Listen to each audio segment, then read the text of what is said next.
വിദ്യാഭ്യാസ സ്ഥാപനങ്ങളിൽ സീറ്റ് തരപ്പെടുത്താമെന്ന വാഗ്ദാനം നൽകി വിദ്യാർത്ഥികളുടെ രക്ഷിതാക്കളിൽ നിന്ന് ലക്ഷങ്ങൾ തട്ടിയെടുത്ത യൂത്ത് കോൺഗ്രസ് നേതാവ് അറസ്റ്റിൽ. കോഴിക്കോട് നടക്കാവ് സ്വദേശി നബീൽ അഹമ്മദാണ് ഫറോക്ക് പോലീസിന്റെ പിടിയിലായത്. നഗരത്തിലെ ഒരു സ്വകാര്യ ആശുപത്രിക്ക് കീഴിലെ നഴ്സിംഗ് കോളേജിൽ BSc നഴ്സിംഗ് കോഴ്സിന് സീറ്റ് തരപ്പെടുത്താമെന്ന് പറഞ്ഞു പറ്റിച്ചതായി വിദ്യാർത്ഥിനിയും രാമനാട്ടുകര സ്വദേശിനിയുമായ TP ഫാത്തിമ അസ്ലഹ് നൽകിയ പരാതിയിലാണ് ജില്ലയിലെ യൂത്ത് കോൺഗ്രസ് നേതാവ് പിടിയിലാകുന്നത്. ഫാത്തിമയുടെ രക്ഷിതാക്കളിൽ നിന്ന് 4,95,000 രൂപയാണ് ഇയാൾ തട്ടിച്ചത്.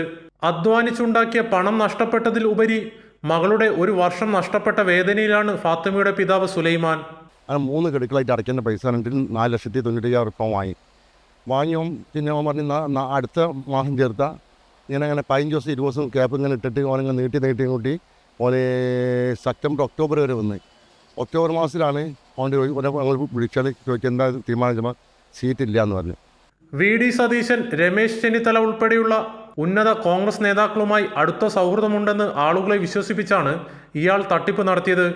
ഓൻ കാണിച്ചിരുന്ന രമേശ് ചെന്നിത്തലിൻ്റെ ഫോട്ടോ, പിന്നെ അതേമാതിരി തന്നെ ഈ സതീഷ് ഫോട്ടോ ഇതൊക്കെ കാണിച്ചിട്ടാണ് ഓന് എനിക്കൊരു ബന്ധമുണ്ട്. അതേമാതിരി ബേബി ഹോസ്പിറ്റലിലേക്ക് ബന്ധമുണ്ട്. കണ്ട മാന്യനായിട്ട് നിൽക്കുന്ന ആളാണ്. ഒരു ഓഫീസും കാര്യങ്ങളൊക്കെ ഉണ്ട് നടക്കാവർ.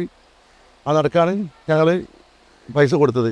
തനിക്കെതിരായ കേസ് കെട്ടിച്ചമച്ചതാണെന്നാണ് നബീലിന്റെ വാദം. നബീൽ അഹമ്മദ് പിടിയിലായ വിവരമറിഞ്ഞ് കോഴിക്കോട് നഗരത്തിലുള്ളവരും പയ്യോളി മേഖലയിലുള്ളവരുമായ നിരവധി വിദ്യാർത്ഥികളാണ് പരാതിയുമായി ഫറൂഖ് സ്റ്റേഷനിലെത്തിയത്. കൈരളി ന്യൂസ്, കോഴിക്കോട്.